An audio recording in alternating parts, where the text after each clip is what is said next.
Alright, so I just got this Ruud Achiever starting up in heat mode at like 8:40 in the morning.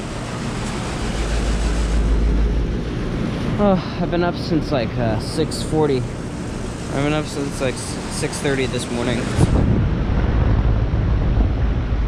Copeland Emerson, US Motors. Here's the reversing valve. I think this is the first time I'm actually getting a startup of this thing regularly in heat mode. Oh, you know what I forgot to do? I forgot to come here last summer to get a cool mode video of this thing, but whatever.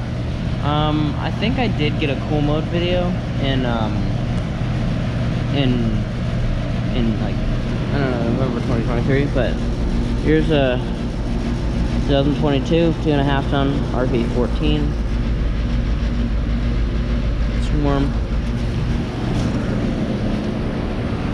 So yeah, this thing was defrosting right here. Well, this thing is about to, this thing over here, this one has already defrosted, as you can see.